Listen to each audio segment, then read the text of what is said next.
আজকে আমরা সূরা আল ইমরানের 37 নম্বর আয়াত থেকে তাফসীর শুরু করব। বলি ইনশাআল্লাহ। আউযু বিল্লাহি মিনাশ শাইতানির রাজীম। বিসমিল্লাহির রাহমানির রাহিম। ফাতাকাব্বালাহা রাব্বুহা বিকবুলিন হাসানিন وأنبتها نباتا حسنا وكفلها زكريا كلما دخل عليها زكريا المحراب وجد عندها رزقا قال يا مريم أنى لك هذا قالت هو من عند الله إن الله يرزق من يشاء بغير حساب هنالك دعا زكريا ربه قال رب هب لي من لدنك ذرية طيبة إنك سميع الدعاء فنادته الملائكة وهو قائم يصلي في المحراب أن الله يبشرك بيحيى مصدقا بكلمة من الله وسيدا وحصورا ونبيا من الصالحين قال رب أنى يكون لي غلام وقد بلغني الكبر وامرأتي عاقر قال كذلك الله يفعل ما يشاء قال رب اجعل لي آية قال آيتك ألا تكلم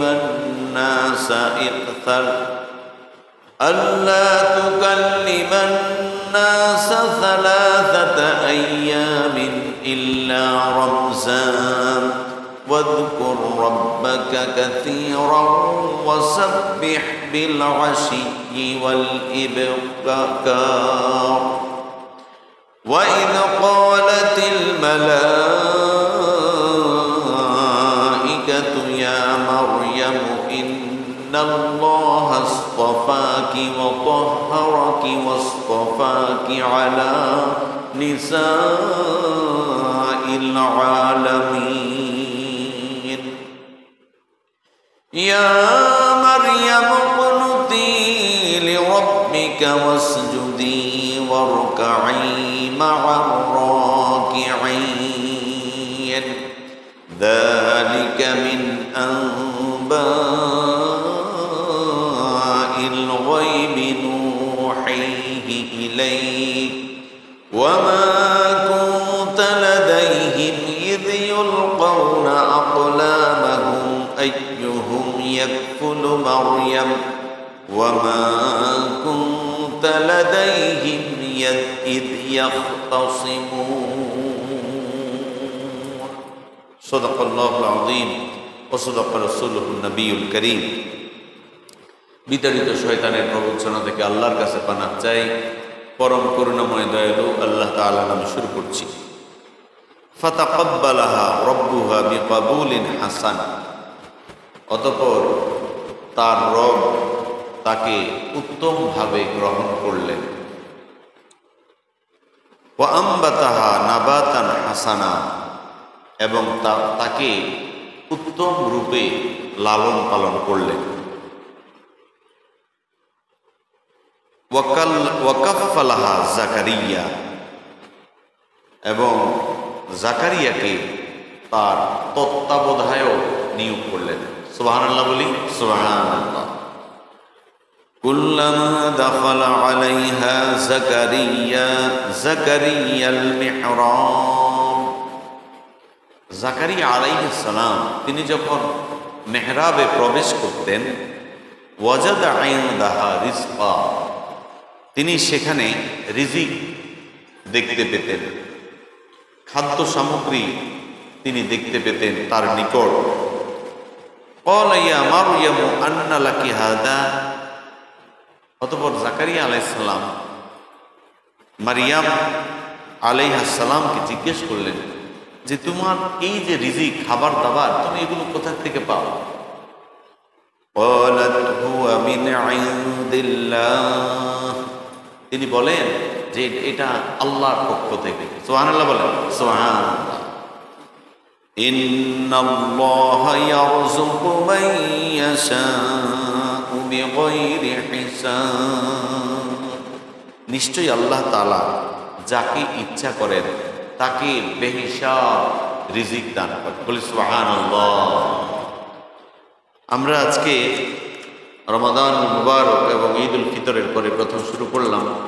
আমি আপনাদের সামনে সূরা আলে ইমরানের 37 নম্বর আয়াত থেকে 44 নম্বর আয়াত পর্যন্ত তেলাওয়াত করলাম এবং 37 নম্বর আয়াতের অর্থ বললাম। এখানে আমরা এর আগের যে তাফসীর শুনেছি এবং তাফসীর করেছি, হযরত মারিয়াম আলাইহিস সালামের ঘটনা আল্লাহ তাআলা এই আয়াতগুলোর মধ্যে বর্ণনা করছেন। বলি সুবহানাল্লাহ। এই আয়াতের মধ্যে হযরত মারিয়াম আলাইহিস সালাম আস্তে আস্তে যখন বেড়ে উঠতেছেন, তখন ওই সময়ে কি ঘটেছিল ওই অবস্থাটা আল্লাহ তাআলা এই সূরা আলে ইমরানের 37 নম্বর আয়াতের মধ্যে তিনি বর্ণনা করছেন। হযরত মারিয়াম আলাইহিস সালাম তিনি আল্লাহ পাকের নেক বান্দি ছিলেন, নাকি কি ছিলেন? অত্যন্ত নেক মানুষ ছিলেন, আল্লাহর পক্ষ থেকে তিনি এসেছিলেন। তো তিনি যখন বেড়ে উঠতে লাগলেন আর আল্লাহ তাআলা তাকে উত্তমভাবে বেড়ে ওঠার ব্যবস্থা করে দিলেন। বলি সুবহানাল্লাহ। এই জন্য আল্লাহ রাব্বুল আলামিন এই আয়াতের মধ্যে বলছেন ফাতাকাব্বালাহা রাব্বুহা বিকবুলিন হাসান। হযরত মারিয়াম আলাইহিস সালাতু ওয়াস সালাম তার রব তাকে উত্তমভাবে গ্রহণ করলেন। ওয়া আম্বাতাহা নাবাতান হাসানা, এবং তিনি সুন্দরভাবে আল্লাহ পাকের সাহায্যের কারণে তিনি সুন্দরভাবে বেড়ে উঠতে লাগলেন। জোরে বলি সুবহানাল্লাহ।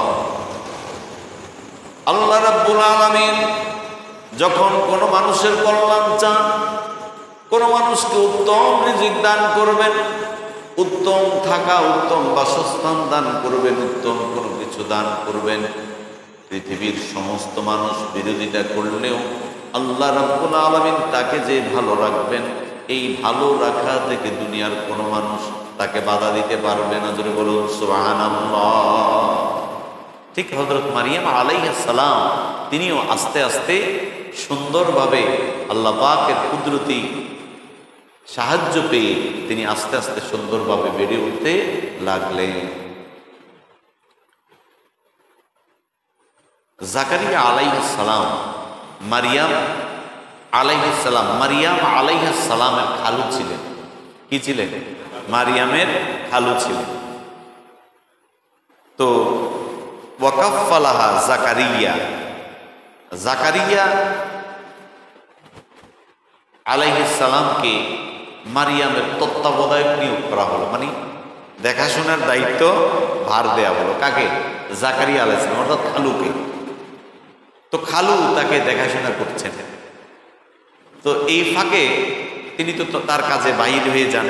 তিনি যখন আসেন, এসে দেখেন কুল্লামা দাখালা আলাইহা জাকারিয়াল মেহরাব, তিনি যখন মেহরাবে আসেন জাকারিয়া আলাইহিস সালাম, তখন তিনি খাবার দেখতে পান।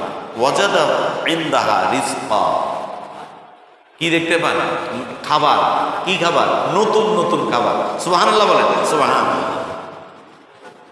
মারিয়াম আলাইহিস সালামের নিকট হযরত জাকারিয়া আলাইহিস সালাম যখন আসেন, আসার পরে তিনি দেখেন তার নিকট নতুন নতুন খাবার, এমন খাবার গ্রীষ্মকালের খাবার তিনি শীতকালে দেখেন। আমরা সাধারণত দেখি এখন গ্রীষ্মকাল চৈত্র মাস, এরপরে কয়দিন পরে বৈশাখ মাস আসবে, এখন হচ্ছে গ্রীষ্মকালীন খাবার দাবার, গ্রীষ্মকালীন ফলমূল, এখন শীতকালীন ফলমূল পাওয়া যাবে না। কিন্তু জাকারিয়া আলাইহিস সালাম তিনি যখন মারিয়াম আলাইহিস সালামের নিকট মেহরাবের নিকট আসতেন, তিনি তার নিকট দেখতেন গ্রীষ্মকালে শীতকালীন খাবার আল্লাহ রাব্বুল আলামিন তাকে পরিবেশন করছেন। জোরে বলুন সুবহানাল্লাহ। জাকারিয়া আলাইহিস সালাম আশ্চর্য হয়ে যান, কি রে, এখন হলো গ্রীষ্মকাল আর খাবার হচ্ছে শীতকালে, আর এখন শীতকাল খাবার হচ্ছে গ্রীষ্মকালে। তিনি আশ্চর্য হয়ে যেতেন। একদিন তিনি মারিয়াম আলাইহিস সালামকে প্রশ্ন করে বসলেন। কি প্রশ্ন করলেন? আল্লাহ রাব্বুল আলামিন কোরআনুল কারীমের মধ্যে বলছেন, ক্বালা ইয়া মারইয়ামু আন্না লাকি হাদা। তিনি বললেন, হে মারিয়াম, এইসব খাবার দাবার তুমি, আমি যেগুলো দেখতে পাচ্ছি, তুমি এগুলো কোথায় পেলে? এই খাবার তুমি কোথায় থেকে পেলে? মারিয়াম উত্তরে কি বলেছিল? ক্বালাত হুয়া মিন ইনদিল্লাহ। আমার যে খাবার দাবার আপনি দেখতে পাচ্ছেন, এই খাবার দাবার গুলো আল্লাহ রাব্বুল আলামিন ব্যবস্থা করে দিয়েছেন। জোরে বলুন সুবহানাল্লাহ। এটা বলেই তিনি শেষ করেন নাই। এরপরে আল্লাহ রাব্বুল আলামিন বলেন, ইন্নাল্লাহা ইয়ারযুকু মান ইয়াশাউ বিগাইরি হিসাব। নিশ্চয়ই আল্লাহ রাব্বুল আলামিন যাকে চান তার জন্য তিনি হিসাবের বাহিরে, বেগাইরি হিসাব, তিনি তার জন্য রিজিক বরাদ্দ করেন। জোরে বলুন সুবহানাল্লাহ। রিজিকের পিছনে মানুষ দৌড়ায়, রিজিক দেয়ার মালিক কে? আসতে বলবেন না, কে? আল্লাহ। তাহলে রিজিক চাইতে হবে কার কাছে? আল্লাহর কাছে। মানুষ মানুষের কাছে দৌড়ায়, এর কাছে বলে, ওর কাছে বলে, আমি খুব কষ্টে আছি। আল্লাহর কাছে এসে, মসজিদে এসে 2 রাকাত নামাজ পড়ে হাত তুলে আল্লাহকে বলে না। অথচ মারিয়াম আলাইহিস সালাম তিনি যখন মসজিদে ছিলেন, খাবার দাবারের কোনো ব্যবস্থা নাই। জাকারিয়া আলাইহিস সালাম তিনি যখন মসজিদে আসেন, মসজিদের মেহরাবে এসে দেখেন তার এই খাবার, শীতকালে গ্রীষ্মকালীন খাবার, গ্রীষ্মকালে শীতকালীন খাবার। এবার তিনি আশ্চর্য হয়ে যান, আরে এই খাবার কোথায় থেকে আসে? তখন প্রশ্ন করে উত্তর পেলেন, এই খাবার কে দিচ্ছেন? আল্লাহ। তাফসীর ইবনে কাসিরের মধ্যে একটা ঘটনা আসছে, সেটা হলো আপনার আমার নবী হযরতে মুহাম্মদুর রাসূলুল্লাহ সাল্লাল্লাহু আলাইহি ওয়াসাল্লাম কয়েকদিন ধরে খাবার দাবার নাই, তিনি উপোস জীবন যাপন করছেন, তার খাবার দাবারের কোনো ব্যবস্থা নাই। হযরতে মুহাম্মদুর রাসূলুল্লাহ সাল্লাল্লাহু আলাইহি ওয়াসাল্লাম আল্লাহ পাকের নবী হওয়া সত্ত্বেও তিনি অনাহারে ছিলেন। সুবহানাল্লাহ বলবেন না? সুবহানাল্লাহ। তাহলে মাঝে মধ্যে একটু অনাহারে থাকা, এটা কি নবীর সুন্নত? কার সুন্নত? নবীর সুন্নত। তো নবী সাল্লাল্লাহু আলাইহি ওয়াসাল্লাম কয়েকদিন উপোস, খাবার দাবারের ব্যবস্থা নাই। তিনি তার সহধর্মিনীদের রুমে গেলেন। সহধর্মিনীদের রুমের মধ্যে গিয়েও দেখলেন কারো রুমের মধ্যে কোনো খাবার দাবার নাই। তিনি আবার ফিরে আসলেন। এবার নিজে নিজে চিন্তা করলেন, নিজের কাছেও খাবার নাই, সহধর্মিনীদের কাছেও খাবার নাই। আমি একটা কাজ করি, আমার মেয়ে ফাতেমার কাছে গিয়ে দেখি সেখানে কোনো খাবার আছে কিনা। জোরে বলুন সুবহানাল্লাহ। কার কাছে? মেয়ের কাছে। বাবারা যখন বুড়ো হয়ে যায় দেখবেন যে পরিবারের সাথে যদি একটু কথা কাটাকাটি হয় অথবা বাসায় যদি ভালো না লাগে, তখন কার বাড়িতে যায়? মেয়ের বাড়িতে যায়। তখন মনটা একটু ভালো লাগে, মেয়েকে দেখলে মনটা কি লাগে? ভালো লাগে। আর মেয়েও যখন বাবাকে দেখে, মাকে দেখে, মেয়ের মনটা কি হয়ে যায়? ভালো হয়ে যায়। তো নবী সাল্লাল্লাহু আলাইহি ওয়াসাল্লাম প্ল্যান করলেন, পরিকল্পনা নিলেন। তার মেয়ে ফাতেমা রাদিয়াল্লাহু তাআলা আনহার বাসায় যাবেন। প্লেন মোতাবেক তিনি ফাতেমা রাদিয়াল্লাহু তাআলা আনহার বাসায় গেলেন। যাওয়ার পরে তিনি ফাতেমা রাদিয়াল্লাহু তাআলা আনহাকে খুব কুশল বিনিময়ের পরে বললেন, আমি খাবার দাবার খাই না কয়েকদিন, আমাকে কিছু খাবার দাও, খাবার আছে কিনা। তার কিছু আগে ফাতেমা রাদিয়াল্লাহু তাআলা আনহার কাছে তার প্রতিবেশী অল্প কিছু খাবার নিয়ে এসেছিল, কিন্তু সেটা পর্যাপ্ত না। ফাতেমা রাদিয়াল্লাহু তাআলা আনহা হাসান এবং হুসাইন রাদিয়াল্লাহু তাআলা আনহুকে বললেন, তোমার নানাকে ডাকো খাবারের জন্য। হাসান এবং হুসাইন তার নানা, তাদের নানা আপনার আমার নবী মুহাম্মদুর রাসূলুল্লাহ সাল্লাল্লাহু আলাইহি ওয়াসাল্লামকে ডাকলেন। নবী আসলেন। আসার পরে ফাতেমা রাদিয়াল্লাহু তাআলা আনহাকে বললেন, ডাকনাটা উঠাও। ফাতেমা রাদিয়াল্লাহু তাআলা আনহা ডাকনাটাকে উঠালেন। উঠানোর পরে দেখলেন আগে যতটুকু খাবার ছিল এটা নিচে পড়েছিল। যখনই ডাকনাটা উঠালেন তখন ওই পাতিল ভর্তি, পাত্র ভর্তি খাবার তিনি দেখতে পেলেন। জোরে বলুন সুবহানাল্লাহ। ফাতেমা রাদিয়াল্লাহু তাআলা আনহা আশ্চর্য হয়ে গেলেন, এটা কেমন কথা? প্রতিবেশী আমাকে যখন দিয়েছিল তখন অল্প দিয়েছিল, এটা নিচে পড়েছিল পাত্রের, আর যখন আমি এখন নবীর সামনে এই খাবারটার ঢাকনা উঠালাম তখন দেখি পাত্র ভর্তি, ঢাকনা ভর্তি খাবার আল্লাহ রাব্বুল আলামিন আমাদেরকে দিয়েছেন। জোরে বলুন সুবহানাল্লাহ। হযরত ফাতেমা রাদিয়াল্লাহু তাআলা আনহা নবী সাল্লাল্লাহু আলাইহি ওয়াসাল্লামকে ওখান থেকে খাবার দিলেন। হাসান হুসাইন খাবার খেলো, ফাতেমা রাদিয়াল্লাহু তাআলা আনহা খেলেন, আলী রাদিয়াল্লাহু তাআলা আনহু খেলেন। নবী সাল্লাল্লাহু আলাইহি ওয়াসাল্লাম তার সহধর্মিনীদের বাসার মধ্যে কোনো খাবার পান নাই, কোনো খাবার দেখেন নাই। নবী সাল্লাল্লাহু আলাইহি ওয়াসাল্লাম ওখান থেকে ফাতেমা রাদিয়াল্লাহু তাআলা আনহার এই খাবার থেকে সব সহধর্মিনীদের জন্য খাবার পাঠালেন। ফাতেমা রাদিয়াল্লাহু তাআলা আনহা তার আশেপাশে সকল প্রতিবেশী যারা আছে তাদের জন্য খাবার পাঠালেন। তাফসীর ইবনে কাসিরের মধ্যে এসেছে, এরপরেও যেই পরিমাণ খাবার ছিল মনে হচ্ছে যেন ওখান থেকে কোনো খাবার কমে নাই। জোরে বলুন সুবহানাল্লাহ।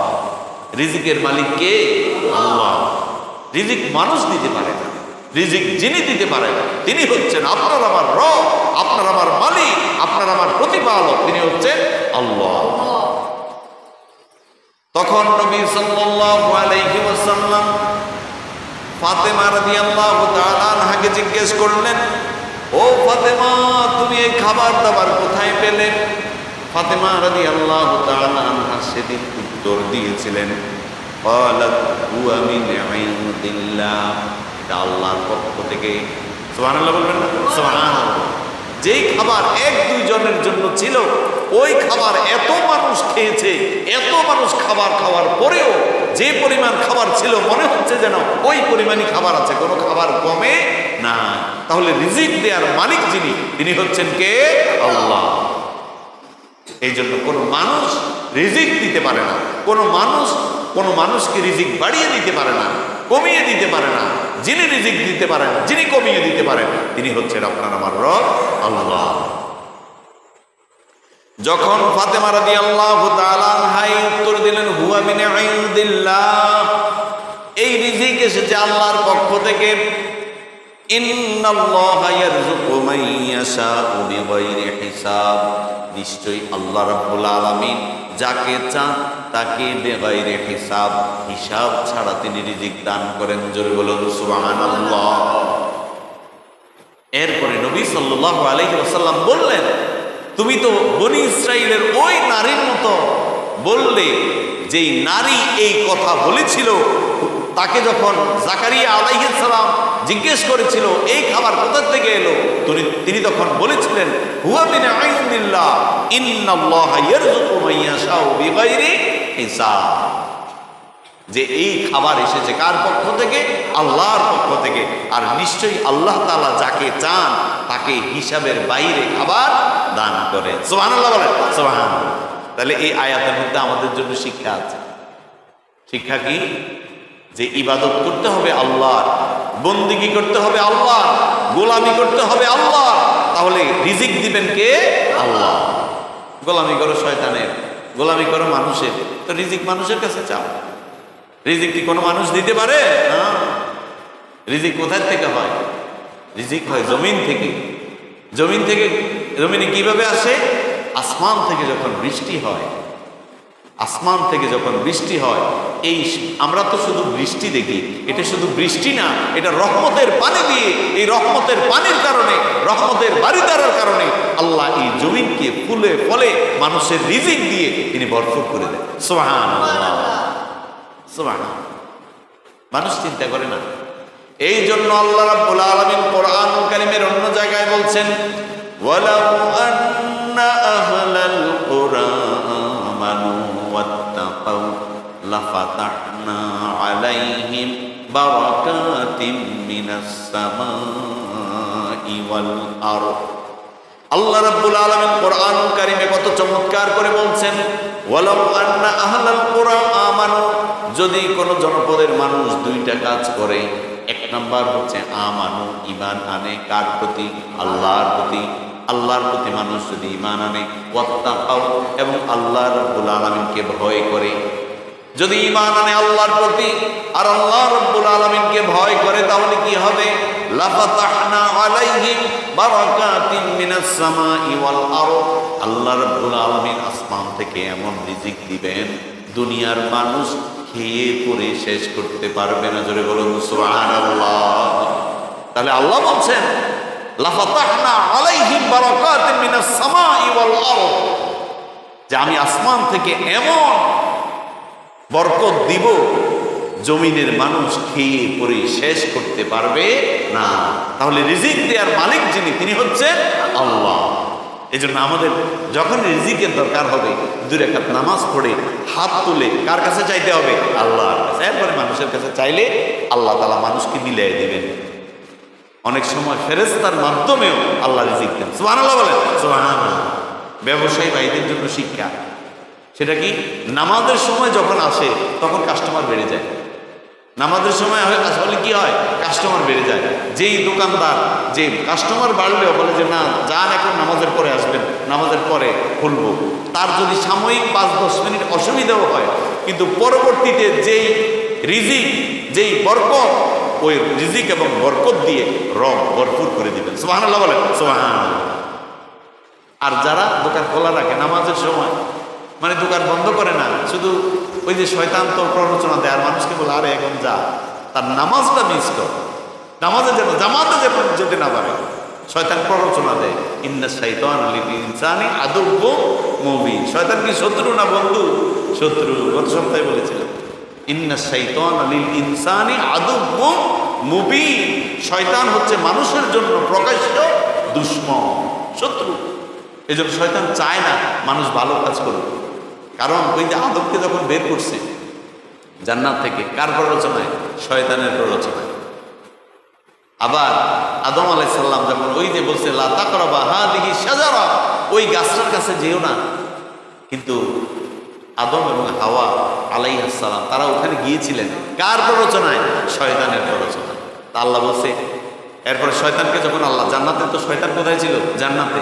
জান্নাত থেকে শয়তান যখন বের হয় তখন বলে, আল্লাহ আপনি যে আমাকে জান্নাত থেকে বের করছেন, আমি কিন্তু কিয়ামত পর্যন্ত আপনার বান্দাদের পিছনে লেগে থাকবো। কি করে থাকবো? লেগে থাকবো, তারা যেন কোনো ভালো কাজ করতে না পারে, আমি বাধা দিব। আল্লাহর সাথে সে এর ওয়াদা করে বেরিয়েছে। আল্লাহ রাব্বুল আলামিন বলছেন, শয়তান তুমি শোনো, আমার বান্দা যারা নেক বান্দা হবে তাদেরকে তুমি যত বাধাই দাও, তারা তুমি তাদেরকে মসজিদ থেকে, কোরআন থেকে, ভালো কাজ থেকে তুমি কখনো ফিরে দিতে পারবে না। আল্লাহ চ্যালেঞ্জ দিয়েছে। সুবহানাল্লাহ বলেন, সুবহানাল্লাহ। এই জন্য শয়তান আমাদেরকে ফেরানোর চেষ্টা করে, আমরা শয়তানের প্ররোচনায় পড়ব না। তাহলে এই আয়াতের মধ্যে আমরা বুঝলাম যে মানুষ যখন কোনো রিজিক, যখন কোনো কিছু দরকার হয়, রিজিকের দেয়ার মালিক হচ্ছেন কে? আল্লাহ। তো এই কথাটাই নবী সাল্লাল্লাহু আলাইহি ওয়াসাল্লামকে ফাতেমা রাদিয়াল্লাহু তাআলা আনহা বলেছেন, হুয়া মিন ইনদিল্লাহ, এই রিজিক হচ্ছে কার পক্ষ থেকে? আল্লাহর পক্ষ থেকে। ইন্নাল্লাহা ইয়ারযুকু মান ইয়াশাউ বিগাইরি হিসাব, আল্লাহ যাকে চান তাকে হিসাব ছাড়া রিজিক দান করেন। এরপরের আয়াতের মধ্যে আল্লাহ রাব্বুল আলামিন বলছেন, হুনালিকা দাআ যাকারিয়া রাব্বাহু ক্বালা রাব্বি হাবলি মিন লাদুনকা যুররিয়াতান তাইয়্যিবাহ ইন্নাকা সামিউদ দুআ। সুবহানাল্লাহ বলেন, সুবহানাল্লাহ। হযরতে যাকারিয়া আলাইহিস সালাম, তার কোনো সন্তান ছিল না, ছেলে মেয়ে ছিল না। যখন তিনি দেখলেন মারিয়াম আলাইহিস সালাম, তিনি যখন মসজিদের মধ্যে এরকম খাবার পাচ্ছেন, আর তাকে যখন জিজ্ঞেস করলেন এই খাবার কোথা থেকে পাও, সে বলল এই খাবার আমাকে আল্লাহ দেন। যাকারিয়া আলাইহিস সালামের মাথার মধ্যে একটা চিন্তা ঢুকলো যে আল্লাহ রাব্বুল আলামিন মসজিদের মধ্যে মারিয়াম আলাইহিস সালামকে খাবার দিতে পারেন, ওই আল্লাহ রাব্বুল আলামিন আমি যাকারিয়াকে সন্তানও দান করতে পারেন। জোরে বলুন সুবহানাল্লাহ। যাকারিয়া আলাইহিস সালামের ছেলে মেয়ে ছিল না, তো তার মাথার মধ্যে একটা বিষয় ঢুকলো, সেটা হলো যে মারিয়ামকে যে আল্লাহ মসজিদের মধ্যে শীতকালীন খাবার গ্রীষ্মকালের খাবার শীতকালে দিচ্ছে, শীতকালের খাবার গ্রীষ্মকালে দিচ্ছে, যিনি এরকম দিতে পারেন তিনি তো আমাকে সন্তানও দিতে পারেন। সুবহানাল্লাহ বলেন, সুবহানাল্লাহ। হযরতে যাকারিয়া আলাইহিস সালাম এই জন্য আল্লাহ রাব্বুল আলামিনের কাছে প্রার্থনা করলেন, কি বললেন? হুনালিকা দাআ যাকারিয়া রাব্বাহু ক্বালা রাব্বি হাবলি মিন লাদুনকা যুররিয়াতান তাইয়্যিবাহ। হযরতে যাকারিয়া আলাইহিস সালাম সেখানে তার রবের নিকট প্রার্থনা করে বলল, হে আমার রব, রব্বি হাবলি মিন লাদুনকা যুররিয়াতান তাইয়্যিবাহ, আপনি আমাকে একটা নেক সন্তান দান করেন। জোরে বলুন সুবহানাল্লাহ। চিন্তাটা কোথা থেকে আসলো? ওই যে মারিয়াম আলাইহিস সালামকে আল্লাহ খাবার দিতে পারে, শীতকালীন খাবার গ্রীষ্মকালে, গ্রীষ্মকালীন খাবার শীতকালে, ওখান থেকে আমার চিন্তা আসছে যে রব এরকম খাবার দিতে পারে, তাহলে ওই রব তো আমাকে সন্তানও দিতে পারে। এই জন্য এবার প্রার্থনা করে বসছে কার কাছে? আল্লাহর কাছে। সুবহানাল্লাহ বলবেন না? সুবহানাল্লাহ। এরপরে সর্বশেষ তিনি কি বললেন? ইন্নাকা সামিউদ দুআ, নিশ্চয়ই তুমি উত্তম শ্রবণকারী। আমরা মনে করি দোয়া করি আল্লাহ মনে হয় শোনে না। নবীদের বিশ্বাস কেমন ছিল? দোয়া করার সাথে সাথে তাদের মনের মধ্যে বিশ্বাস থাকতো আল্লাহ রাব্বুল আলামিন হচ্ছেন উত্তম শ্রবণকারী। জোরে বলুন সুবহানাল্লাহ। আমরা যখন আল্লাহর কাছে দোয়া করব তখন মনে করব যে নিশ্চয়ই আল্লাহ আমার দোয়া শুনেছেন।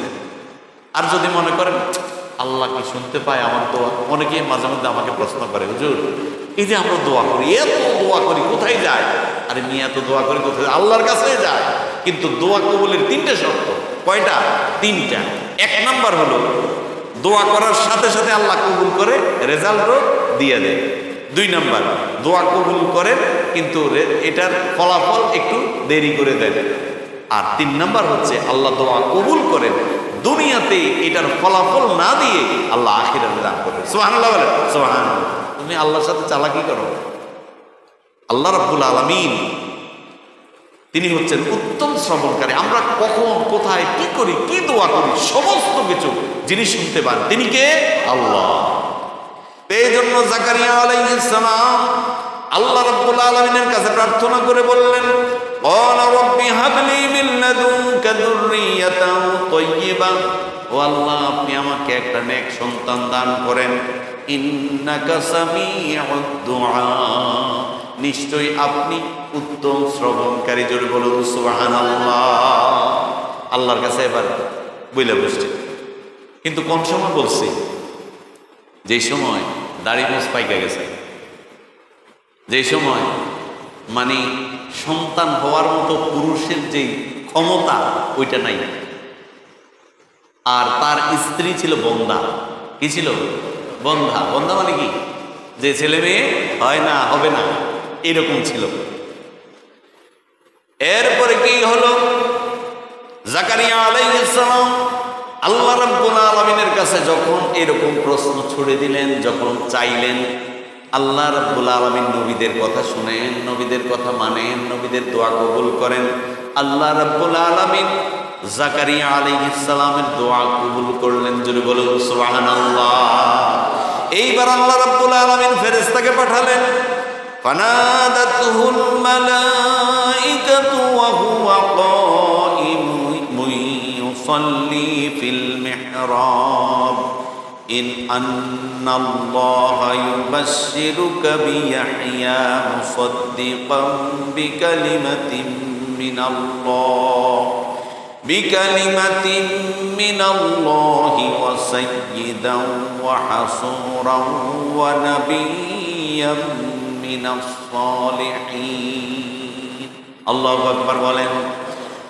আল্লাহ রাব্বুল আলামিন ফেরেশতাকে পাঠালেন জাকারিয়া আলাইহিস সালামের কাছে। ফানাদাতুল মালাইকাতু, অতঃপর ফেরেশতারা তাকে ডাকলো এই অবস্থায়। হযরত জাকারিয়া আলাইহিস সালাতু ওয়াস সালাম ওয়া হুয়া কাইমুন ইউসাল্লি ফিল মিহরাব, তখন তিনি নামাজরত অবস্থায় ছিলেন। কি অবস্থায়? নামাজরত অবস্থায়। যেই নামাজরত অবস্থায় রবের কাছে দোয়া করেছিলেন, ওই নামাজ এখনো শেষ করেন নাই, ওই নামাজরত অবস্থায় ছিলেন। ওই অবস্থায় আল্লাহ রাব্বুল আলামিন ফেরেশতাকে পাঠিয়ে ইয়াহইয়া তার সন্তান হবে এই খবরটা জাকারিয়া আলাইহিস সালাতু ওয়াস সালামের কাছে ফেরেশতার মাধ্যমে পাঠালেন। জোরে বলুন সুবহানাল্লাহ। নামাজ এখনো শেষ করে নাই, নামাজের মধ্যে দাঁড়িয়ে আছে। আল্লাহ রাব্বুল আলামিন ফেরেশতাকে পাঠিয়ে বললেন, ফেরেশতা আমার নবী জাকারিয়ার কাছে যাও এবং তাকে সংবাদ দাও, আমি তাকে একটা সন্তান দান করব, যার নাম আমি আল্লাহ রাব্বুল আলামিন সিলেক্ট করে দিলাম, ঠিক করে দিলাম, তার নাম হবে ইয়াহইয়া আলাইহিস সালাম। সুবহানাল্লাহ বলেন সুবহানাল্লাহ। এটা বলেই শেষ করেন নাই। আল্লাহ রাব্বুল আলামিন বলছেন মুসাদ্দিকাম বিকালিমাতিন মিনাল্লাহ, সে তার পক্ষ থেকে এই সংবাদ দেওয়ার পরে সেই হবে আল্লাহর পক্ষ থেকে আগত এক কালিমা, কালিমাকে সত্যায়নকারী, সত্য প্রকাশকারী। ইয়াহইয়া আলাইহিস সালাম আল্লাহর পক্ষ থেকে সত্য কালিমাকে প্রকাশ করবেন। ওয়া সাইয়্যিদা, তিনি নেতা হবেন। কি হবেন? নবীরা কি ছিল? নেতা ছিল। এই জন্য জাকারিয়া আলাইহিস সালাতু ওয়াস সালামকে যেই ছেলে দান করবেন তার নাম আল্লাহ নির্ধারণ করে দিলেন, তার নাম হবে ইয়াহইয়া আলাইহিস সালাম। এবং তিনি আল্লাহর কালিমা প্রকাশকারী হবেন, আল্লাহর কালিমা প্রকাশ করবেন, আল্লাহর দ্বীন প্রচার করবেন। ওয়া সাইয়্যিদা, তিনি নেতা হবেন। ওয়া হাসূরা, ওয়া হাসূরা মানে হচ্ছে হাসুর শব্দের অর্থ হচ্ছে নারীর প্রতি কোনো লোভ থাকবে না। কি থাকবে না? নারীর প্রতি কোনো লোভ থাকবে না। এখন দুনিয়ার মানুষের নারীর প্রতি লোভ আছে না নাই? আছে। নবীরা তো মানুষ ছিল, যদিও আমাদের মতো না, তারা আল্লাহর পক্ষ থেকে প্রেরিত নবী, তারা অন্যরকম, কিন্তু আমাদের মতো এরকম কাম শক্তি তাদের ছিল না। ছিল।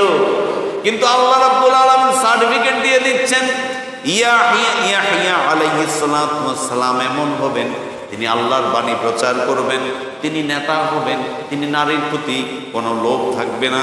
ওয়া হাসূরান ওয়া নাবিয়্যাম মিনাস সালিহিন, এবং তিনি সব কর্মশীল একজন নবী হবেন। জোরে বলুন সুবহানাল্লাহ। আল্লাহ তাআলা যখন নামাজের মধ্যে এই সংবাদ দিলেন ইয়াহইয়া আলাইহিস সালামকে, এবার তিনি আল্লাহকে প্রশ্ন করলেন, জাকারিয়া আলাইহিস সালামকে। এবার জাকারিয়া আলাইহিস সালাম আল্লাহকে প্রশ্ন করতেছেন। কি প্রশ্ন করছে? আল্লাহ কোরআনের মধ্যে বলছে, ক্বালা রাব্বি আন্না ইয়াকুনু লি গুলামুন ওয়া ক্বাদ বালাগানিয়াল কিবারু ওয়া ইমরাআতি আকির। জাকারিয়া আলাইহিস সালাম আল্লাহ রাব্বুল আলামিনকে বললেন, প্রভু হয় আপনি আমাকে সন্তান দান করবেন, কিভাবে এটা সম্ভব? ওয়াকাদ বালাগানিয়াল কিবারু, আমি তো বুড়া হয়ে গেছি, আমার দাড়ি মুছ পেকে গেছে, সন্তান হওয়ার জন্য যে ক্ষমতা, পুরুষের কার্যক্ষমতা, ওইটা তো আমার নাই। শুধু এটা নয়, ওয়া ইমরাআতি আকির, আমার স্ত্রী হলো বন্ধা, আমার স্ত্রী সন্তান ধারণ করার কোনো ক্ষমতা নাই, আমি বুড়া হয়ে গেছি, আমার চুল দাড়ি পেকে গেছে, সন্তান হওয়ার যে কার্যক্ষমতা আমার নাই, আবার আমার স্ত্রীও বন্ধা, তাহলে এটা কি করে সম্ভব? বল। আল্লাহ রাব্বুল আলামিন বললেন জাকারিয়া আলাইহিস সালামকে, কাযালিকা আল্লাহু ইয়াফআলু মা ইয়াশা,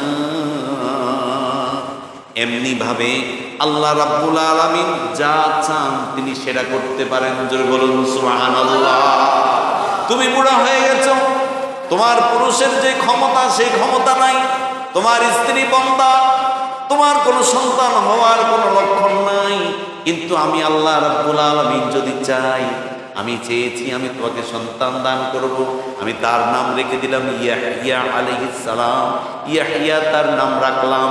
তোমার ক্ষমতা থাকুক বা না থাকুক, তোমার স্ত্রীর সন্তান ধারণের ক্ষমতা থাকুক বা না থাকুক, আমি আল্লাহ রাব্বুল আলামিন চাইলে নিঃসন্তান দম্পতিকে আমি সন্তান দিতে পারি। জোরে বলুন সুবহানাল্লাহ। এই জন্য আল্লাহ রাব্বুল আলামিন কোরআন কারীমের সূরা ইয়াসিনের মধ্যে কত চমৎকার করে বলছেন, ইন্নামা আমরুহু ইযা আরাদা শাইআ আইয়াকুলা লাহু কুন ফায়াকুন। জোরে বলেন আল্লাহু আকবার। আল্লাহ রাব্বুল আলামিন বলছেন, ইন্নামা আমরুহু ইযা আরাদা শাইআ, আল্লাহ রাব্বুল আলামিন যখন কোনো কাজ করার ইচ্ছা করেন তিনি বলেন কুন হও, ফায়াকুন, সাথে সাথে সেই কাজটা হয়ে যায়। সুবহানাল্লাহ। তাহলে আল্লাহর জন্য শুধু একটা শব্দ, সেটা কি? কুন, হও, আর সাথে সাথে হয়ে যায়। এই জন্য হযরত জাকারিয়া আলাইহিস সালাম আল্লাহকে যেটা বললেন যে আল্লাহ আমি তো বুড়ো হয়ে গেছি, সন্তান হওয়ার মতো যে আমার যে পুরুষের যে ক্ষমতা এটা নাই, আমার স্ত্রী বন্ধা, এটা কি করে সম্ভব? তখন আল্লাহ বললেন আল্লাহ যেটা চান, করতে চান, এটা আল্লাহর জন্য সম্ভব। এবার জাকারিয়া আলাইহিস সালাম আল্লাহকে আরেকটা প্রশ্ন করলেন। কি প্রশ্ন? জাকারিয়া আলাইহিস সালাম আল্লাহ রাব্বুল আলামিনকে আবার প্রশ্ন ছুড়ে দিলেন, ক্বালা রাব্বি জাআলনি আয়া। আল্লাহ রাব্বুল আলামিনকে বললেন, আল্লাহ আপনি আমাকে একটা নিদর্শন দেখান, আমার যে সন্তান হবে। কি? আমার একটা নিদর্শন দেখান। আমি তো আল্লাহ, আপনি তো ঠিক আছে বলতেছেন, সব ঠিক আছে, আমার মনের স্যাটিসফ্যাকশনের জন্য, মনের শান্তির জন্য আপনি আমাকে একটা নিদর্শন দেখান যে আমার সন্তান হবে। সুবহানাল্লাহ বলবেন না? সুবহানাল্লাহ। দেখছেন নবীরা কিভাবে আল্লাহকে আল্লাহর কাছে বলতো, আর আমি আপনি মনে লজ্জা পাই আল্লাহকে বলতে। আপনার আমার কথাও আল্লাহ শোনেন না? শোনেন না? শোনেন। পৃথিবীর সমস্ত কিছু, যত সৃষ্টিরাজি আছে, সমস্ত সৃষ্টিরাজির কথা যিনি শোনেন তিনি কে? আল্লাহ। এইবার জাকারিয়া আলাইহিস সালাম আল্লাহ রাব্বুল আলামিনকে বললেন, ক্বালা রাব্বি জাআলনি আয়া, আল্লাহ আমার যে সন্তান হবে আপনি আমাকে একটা নিদর্শন দেখান। এবার আল্লাহ রাব্বুল আলামিন বলেন, ক্বালা আয়াতুকা আল্লা তুকাল্লিমান নাসা সালাসাতা আইয়াম। আল্লাহ রাব্বুল আলামিন বলেন, তোমার স্ত্রীর গর্ভের মধ্যে যখন সন্তান আসবে, ওই অবস্থায় তোমার স্ত্রী 3 দিন কথা বলতে পারবে না। কি করতে পারবে না? 3 দিন কথা বলতে পারবে না। ক্বালা আয়াতুকা আল্লা তুকাল্লিমান নাসা সালাসাতা আইয়াম, তোমার স্ত্রীর গর্ভের মধ্যে যখন সন্তান আসবে, ইয়াহইয়া আলাইহিস সালাম যখন আসবে, তখন তোমার স্ত্রী 3 দিন কথা বলতে পারবে না। ওই অবস্থায় কি হবে? ইল্লা রামসা, ইশারা ইঙ্গিতে কথা বলবে। কিভাবে? ইশারা ইঙ্গিতে, বোবার মতো, বোবার মতো কথা বলবে। তোমার সন্তান যখন পেটের মধ্যে আসবে, ইয়াহইয়া আলাইহিস সালামকে আমি যখন পাঠাবো, তখন তোমার স্ত্রীর অবস্থা হবে 3 দিন সে কোনো কথা বলতে পারবে না। সুবহানাল্লাহ বলবেন না? সুবহানাল্লাহ। এরপর আল্লাহ রাব্বুল আলামিন জাকারিয়া আলাইহিস সালামকে বললেন, ওই অবস্থায় তুমি কি করবা? ওয়াযকুর রাব্বাকা কাসীরান ওয়াসাব্বিহ বিল আশিয়্যি ওয়াল ইবকার। ওই অবস্থায় তুমি ওয়াযকুর রাব্বাকা, তোমার রবকে তুমি ডাকবা, কাসীরা বেশি বেশি, তোমার রবের বেশি বেশি জিকির করবা ওই অবস্থায়। ওয়াসাব্বিহ বিল আশি ওয়াল ইবকার, আর তুমি সকাল এবং সন্ধ্যায় আল্লাহর জিকির করবা। জোরে বলুন সুবহানাল্লাহ। তোমার সন্তান যখন তোমার স্ত্রীর পেটের মধ্যে আসবে, নিদর্শন হলো যে 3 দিন সে কথা বলতে পারবে না। আর বলতে পারবে কিভাবে? ইশারা ইঙ্গিতে, ইশারা ইঙ্গিতে, বোবার মতো।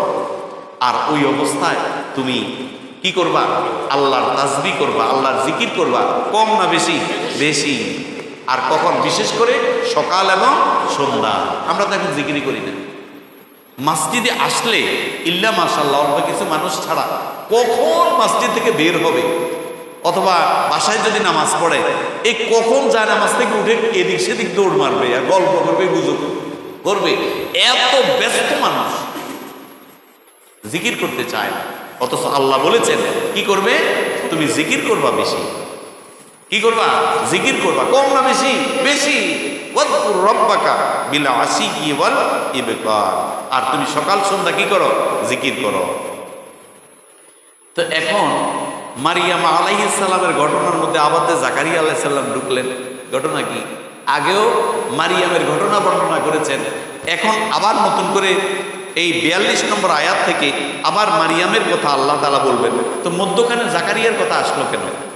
তাফসীরের মধ্যে এসেছে, যেহেতু জাকারিয়া আলাইহিস সালাম ওই মসজিদের মধ্যে ঢুকে তিনি দেখলেন যে খাবার দাবার, গ্রীষ্মকালীন খাবার শীতকালে, শীতকালীন খাবার গ্রীষ্মকালে। এখন এই অবস্থা দেখে তার মাথা খারাপ হয়ে গেছে। হায় রে, তাহলে আল্লাহ বুঝি এরকম দান করতে পারে? আবার তাকে জিজ্ঞেস করছে মারিয়াম আলাইহিস সালামকে, তুমি এগুলো কোথায় থেকে পাও? তিনি বললেন হুয়া মিন ইনদিল্লাহ, এটা আমার আল্লাহ দেয়। ইন্নাল্লাহ ইয়ারযুকু মান ইয়াশাউ বিগাইরি হিসাব, আল্লাহ যাকে চান তাকে বেগাইরি হিসাব, হিসাব ছাড়া রিজিক দান করেন। তখন এবার তিনি আল্লাহর কাছে দোয়া করে বসলেন।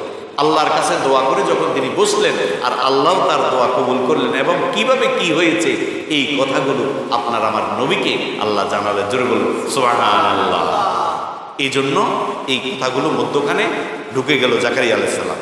এরপরে আবার মারিয়াম আলাইহিস সালামের কথা আসলো।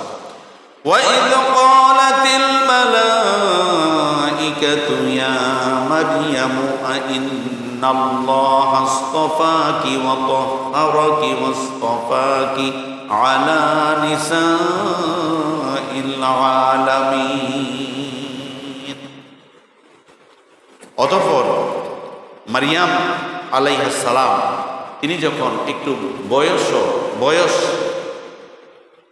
বয়স্ক প্রাপ্ত হলেন, তখন ফেরেশতারা তার কাছে আসলো। ওয়া ইয ক্বালাতিল মালাইকাতু, যখন ফেরেশতারা মারিয়াম আলাইহিস সালামকে বলল, ইয়া মারিয়াম, হে মারিয়াম, যে আল্লাহ তাআলা নিঃসন্দেহে তোমাকে বাছাই করেছেন। সুবহানাল্লাহ বলেন, সুবহানাল্লাহ। আল্লাহ রাব্বুল আলামিন বলেন, ইন্নাল্লাহা আসতাফাকি ওয়া তাহহারাকি ওয়াসতাফাকি আলা নিসাইল আলামিন। ফেরেশতাদেরকে পাঠিয়ে আল্লাহ রাব্বুল আলামিন মারিয়াম আলাইহিস সালামকে বলছেন, ফেরেশতারা বলছেন মারিয়ামকে, নিশ্চয়ই আল্লাহ রাব্বুল আলামিন আপনাকে মনোনীত করেছেন, ওয়া তাহহারাকি, এবং আপনাকে পবিত্র করেছেন, ওয়াসতাফাকি আলা নিসাইল আলামিন, আর আপনাকে পৃথিবীর সমস্ত নারীদের মধ্য থেকে আপনাকে মনোনীত করেছেন। জোরে বলুন সুবহানাল্লাহ। মারিয়ামকে আল্লাহ তাআলা মনোনীত করেছেন ভালো হিসেবে না খারাপ হিসেবে? ভালো, অত্যন্ত ভালো। আর এই সার্টিফিকেট কে দিচ্ছেন? আল্লাহ। তাহলে তাকে যে মনোনীত করেছেন আল্লাহ তাআলা, এখন তার কিছু ডিউটি আছে না নাই? আছে। এখন ডিউটিটা কি? আল্লাহ বলছেন, ইয়া মারইয়াম কুনুতি লিরাব্বিকা ওয়াসজুদি ওয়ারকাঈ মা'আর রাকিঈন।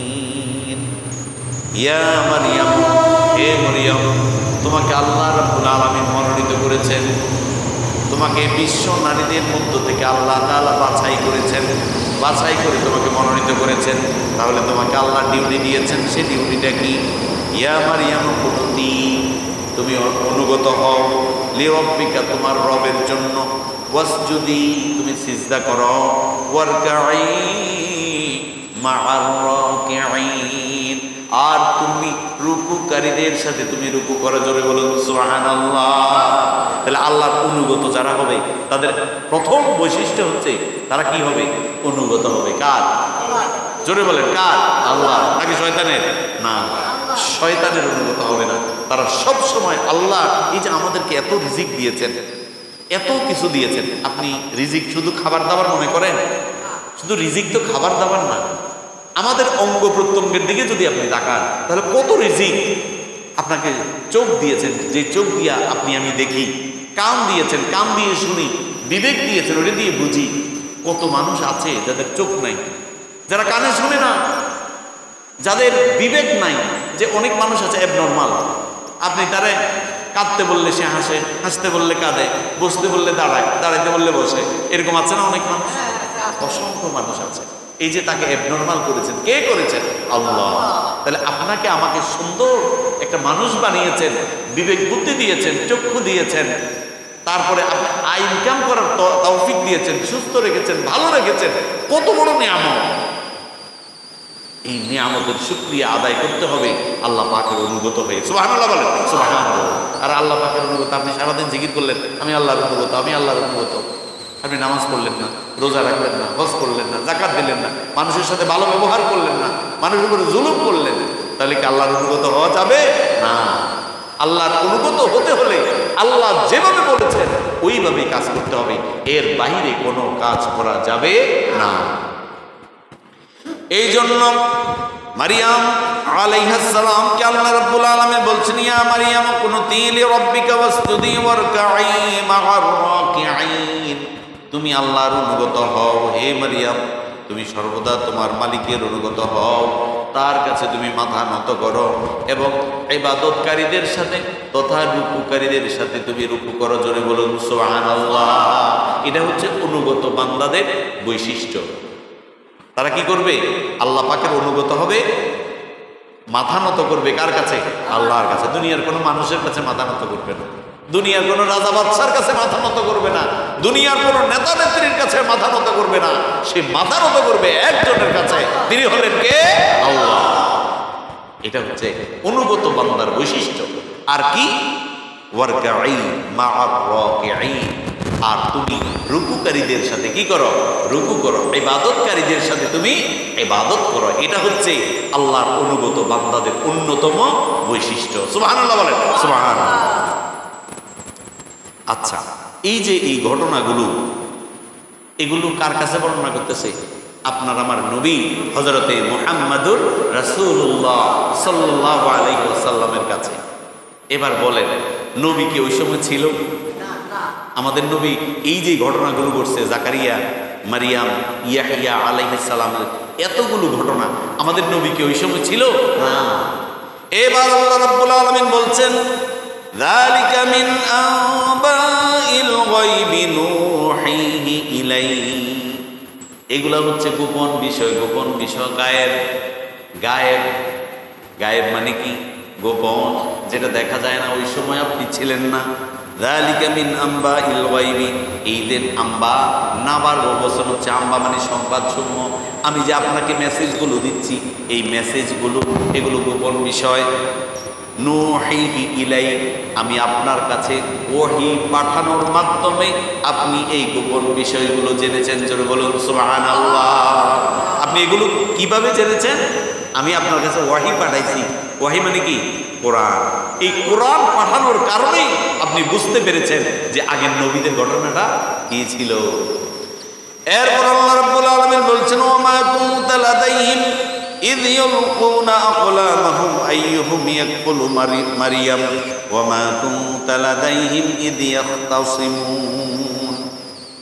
যে আল্লাহ বলছেন যে এটা অদৃশ্য বিষয়ের সংবাদ, যেটা তোমাকে আমি ওহির মাধ্যমে, অর্থাৎ নবীকে আল্লাহ তাআলা কিসের মাধ্যমে জানিয়েছেন? ওহির মাধ্যমে। মারিয়াম আলাইহিস সালাম তিনি যখন পৃথিবীতে আসলেন, আসার পরে তার মা তাকে বাইতুল মুকাদ্দাসে নিয়ে গেছে। কোথায়? বাইতুল মুকাদ্দাস। তো বাইতুল মুকাদ্দাসে নিয়ে যাওয়ার পরে এখন উনি তো নেক মানুষ না বদ মানুষ? ভালো মানুষ না খারাপ মানুষ? ভালো মানুষ। এখন এবার তার মা বললেন যে তাকে দেখাশোনা করার জন্য লোক দরকার, এখন কে দেখাশোনা করবা? এখন এবার সব মানুষ, মারিয়াম আলাইহিস সালাম তিনি তো নেক আল্লাহর বান্দী ছিলেন, আল্লাহর পক্ষ থেকে তিনি প্রেরিত হয়েছেন, এখন তাকে লালন পালন করার জন্য সবাই ব্যস্ত। সবাই বললো যে আমি করবো, এ বলে যে আমি করবো, এ বলে আমি করবো। এখন এবার তো ধরেন আমি যদি আপনাদেরকে বলি যে আমি একটা কলম দিব, আমি একটা কলম আপনাদেরকে দিব, তো কলম হলে একটা পাবে কয়জন? একজন। এখন আপনারা সবাই বলবেন যে হুজুর আমি চাই কলমটা। এখন সবাইকে দেওয়া সম্ভব না, একজন দিবে।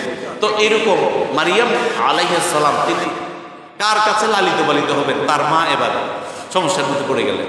এবার আল্লাহ রাব্বুল আলামিন তার কাছে ওয়াহী পাঠাইলেন যে একটা কাজ করো, যে এর মধ্যে জর্ডান নদী ছিল, ওই নদীর মধ্যে সবাই যারা আসছিল সবাই তো লেখাপড়া জানতো, তো সবার কাছে কলম ছিল, তো তোমরা এই কলমটা জর্ডান নদীর মধ্যে ফেলো।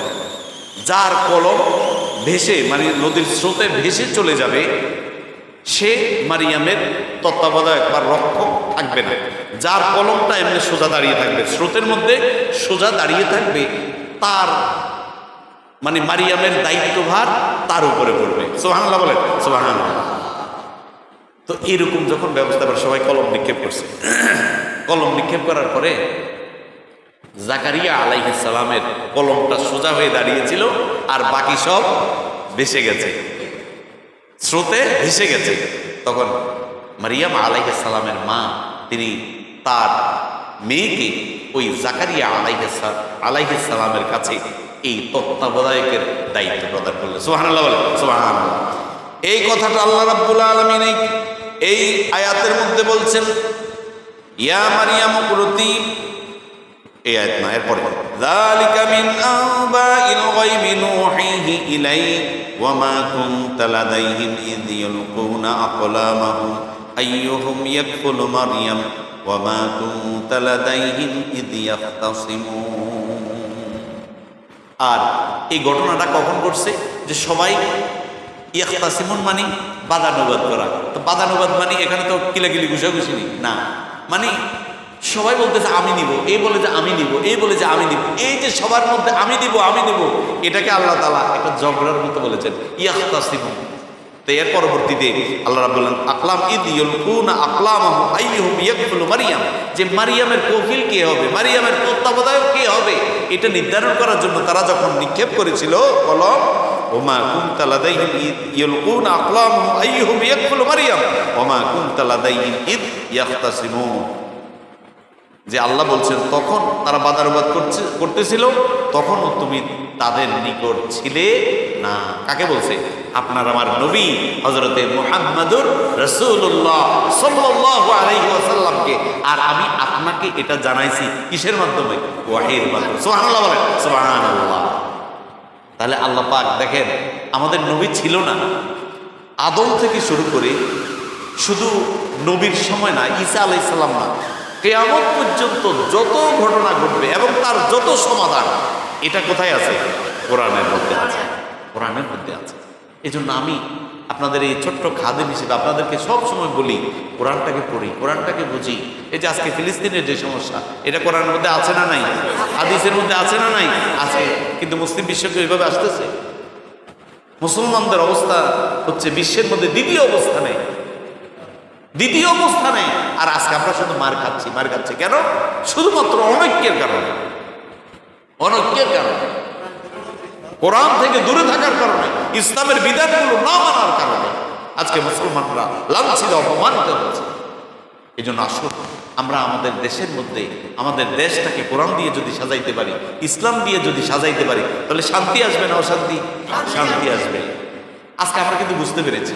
যেমন দেখেন এই 5ই আগস্টের পরে এখন এই যে বিভিন্ন জায়গার মধ্যে যখন চাঁদাবাজি হয়, এখনো কি হচ্ছে না? হচ্ছে না? হচ্ছে। এখন আমরা কিন্তু বুঝি কারা করতেছে, নাকি বুঝি না?